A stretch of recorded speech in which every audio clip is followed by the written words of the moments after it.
Hello everyone and welcome back to my channel. This is Rosh from the Poor Millennial Mom, and this channel is all about cash stuffing, budgeting, and debt repayments. I am a single mom on a journey to paying off $89,000 of credit card and student loan debt. So if you'd like to join me, I would love to have you.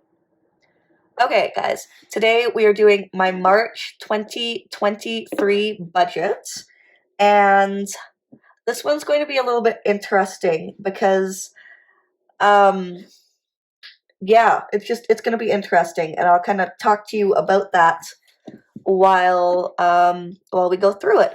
So let's see. Okay, so we're going to start with income as usual. I have 4 sources of income. My full-time job, which is a 25-hour-a-week contract. I'm self-employed and I bill them bi-weekly, so I get $2,083 per month from that. I do have a part-time job where I bartend / supervise at a theater, like a Broadway kind of theater, not a movie theater. And so I usually will be doing several shifts there, and I think actually this is going to be more like $750. I also do some freelance political work, and as we're getting closer to the election in Alberta, that will probably also ramp up. So, you know, it should be pretty busy. I'm going to add probably $200 there. Child support is $250 from my ex-husband, and then my child tax benefits went up to $982 per month for a total of $4,265 in income. So I break my income into several categories, 5 categories, and the first one of those categories, sorry about this guys, is must pay. So must pay is here. So we've got a few things. Of course, my rent is $875. It's due on the 1st of the month, so I pay that from the previous month. Groceries is $400. That again gets paid from the previous month. Internet is $60. Utilities is $200. Phone is $65. Those are all overstuffed in my envelopes, so they are actually a month ahead on all of those, and they are ready to go. Tuition for my kids. They go to private school, and that is $300 for the both of them, including transportation. I get a very generous scholarship for that. My monthly bus pass is $39 because I am a low-income individual. That is just my bus pass because I do not own a vehicle. And then my minimum payments for my credit cards, $60 for my Fido MasterCard, $222 for the RBC Visa, and $51 for the Tangerine MasterCard. This may have gone down even more, but I don't remember what it's at. So that brings my total for the bills I must pay every month, $2,272, and leaves me with $1,993. Then we have my variable. So personal spending, I'm going to give myself $75. And then miscellaneous envelope's going to get about $150, but I'm actually going to bump this up to $200. I have a few birthdays and things, and so I want to make sure that there's money in there to cover. So my total for variable spending is going to be $275, leaving me with $1,718. That brings us to debt repayment. Now, when I originally wrote this budget, I was going to just put $300 towards my RBC, but I think I'm also going to put maybe $200 towards Tangerine. I'll have a little bit extra money this month, and I want to be paying down those bills. So the total for debt repayment is going to be $500. It might be higher.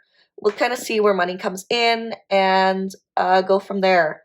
Actually, I forgot. I am getting another $100 as well because of the affordability payments. So anyways, so that leaves me with $1,318 remaining, and then we'll move over here to my sinking funds and savings. So I have completed both of my kids' birthday sinking funds. I have completed my Christmas sinking fund. So really what I have left is my savings, kind of the goals I'm trying to hit this year. So travel is going to get 25. Again, this might go up. I don't know yet.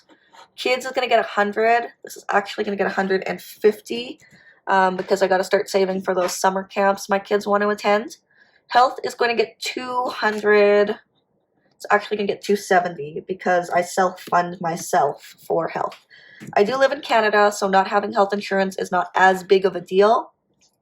But I do have several monthly prescriptions, massages, that kind of thing that I pay for. So that's what that money gets used for. Car is just going to get $50. I'm saving up for driving lessons and a car down payment. The gift fund's going to get $100. And then we're going to be putting $150 into general savings.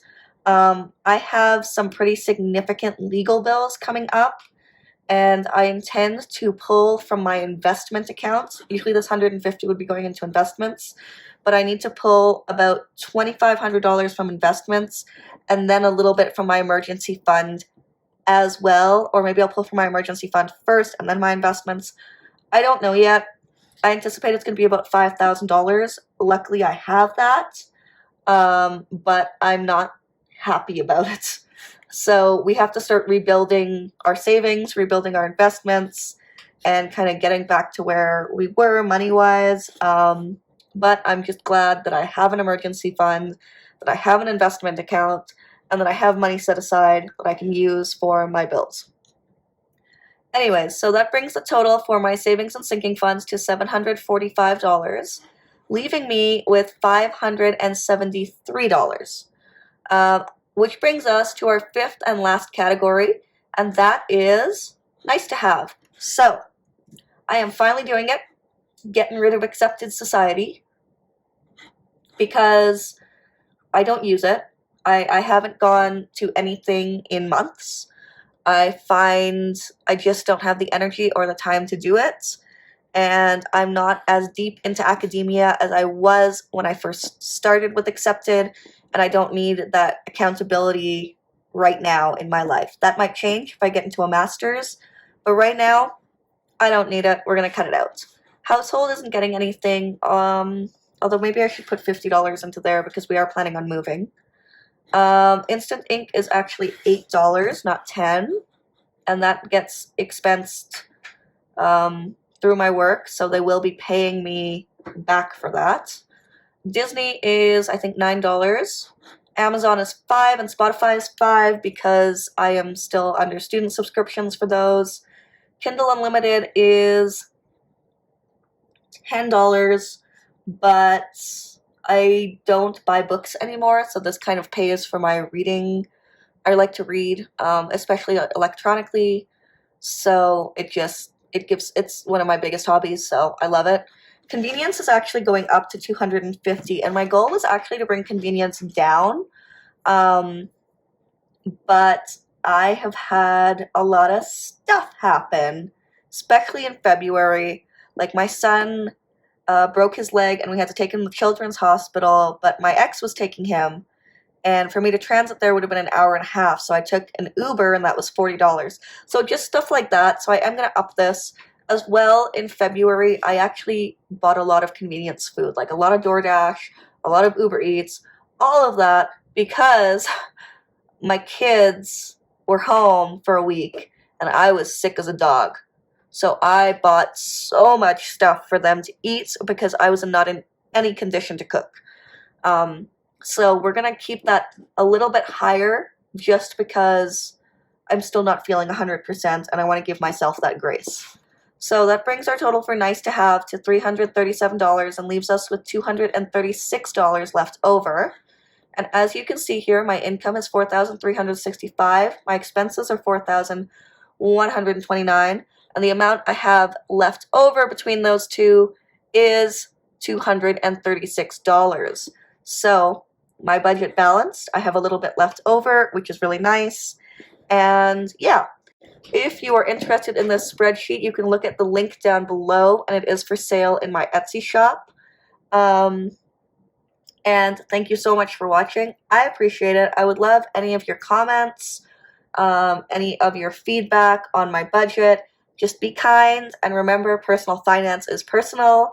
So what is in my budget may not be in your budget, and what works for my family might not work for your family.